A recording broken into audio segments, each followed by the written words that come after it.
Hello, everyone. We're doing our project on Northwestern Print, which is basically revamping the print service that exists at Northwestern.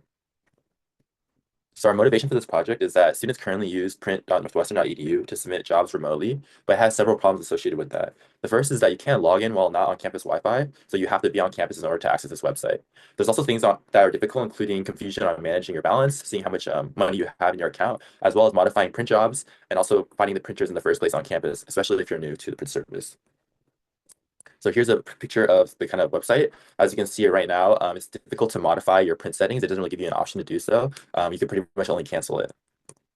As well as on the left here, you can see that there's no way to locate the printing services. It just gives you more other options, as well as adding funds to your account. You can see that it directs you to add cash, which goes straight to your like $90, and it's very difficult to find exactly how you can add specifically to your printing budget.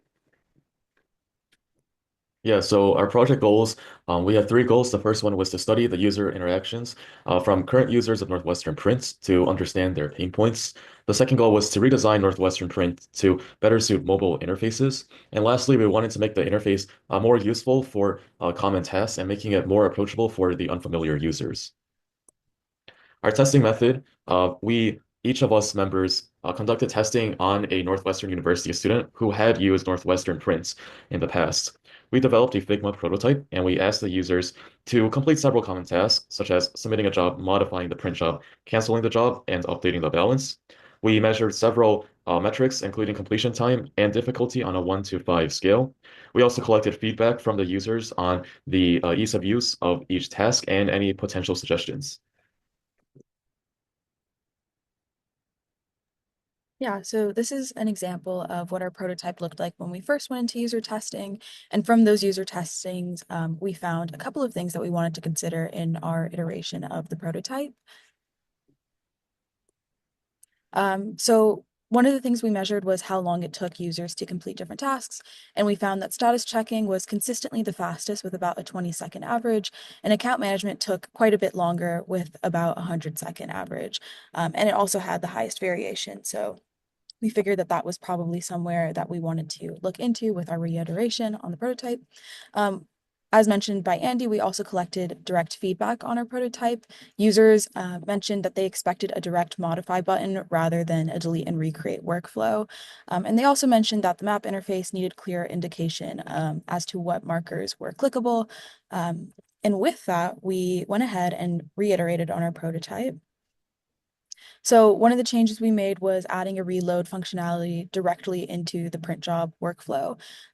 We also wanted to clarify the button labeling throughout the process to reduce confusion, so that users could more easily do changes such as reloading while still submitting a print job rather than having to close out of the print job, reload, and then re-enter that workflow.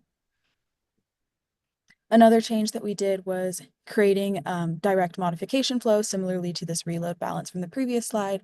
Again, this just takes you directly into the flow to reload your balance without having you to delete the current job and then resubmitting it. Third change that we did was we wanted to add clear visual confirmation when files were successfully uploaded. Users mentioned that they wanted more feedback in terms of confirming and making sure that the print job was successful. And so this was another change that we implemented. Fourth, we added hovering pop-ups for printer information. A user mentioned that they didn't like that it had you go to a separate page and then they had to continuously go back and forth. And so adding hovering pop-ups that don't take you out of the flow just helped make the process a little bit more seamless. And yeah, let's quickly go over a demo of the Figma. Yep, so here we can see that you log in to the print service, and this can be done anywhere on campus, similar to how you log into Caesar. And so first you're greeted with the home page, in which if you're new, you can try to look for a printer initially. So you can see that where you are on the campus, in this case, it's in the southern portion. And if I want to locate printers, I can just click on these markers that are close to me. And here you can see that they're kind of pop-ups for the printers that are close to me, and I can find more information about them. After I locate a acceptable printer, I can go back home and submit a print job, upload a file. And for this example, let's just upload the final project report and click next. I select the option, and then I try submitting. As you can see here, we have not enough of balance, so it will cause us to reload our balance in order to complete this print job. It'll bring us to the print balance reload page. For example, I can just choose like $10 here and submit my card information and confirm the payment. After doing so, you can see that my balance updated and I can finally submit the print job. You can see my print job here. And if I want to modify it before I have to delete and then submit another print job, but here I can just click research.pdf, modify the print job, and select a different print setting. You can submit as well. That's pretty much it. If you want to look at more profile information, you can click on your profile and it will allow you to reload more balance and see your previous transactions. So in conclusion, most of our goals we feel that we successfully accomplished. We wanted to create a more intuitive mobile-first interface allowing for remote printing. We also enhanced critical features such as job submission modification and printer location with our second iteration. And we really tried to apply user-centered design as a result of our user testing to improve the overall experience of our application. With that being said, our next steps would be to include implementation and further testing in a third iteration.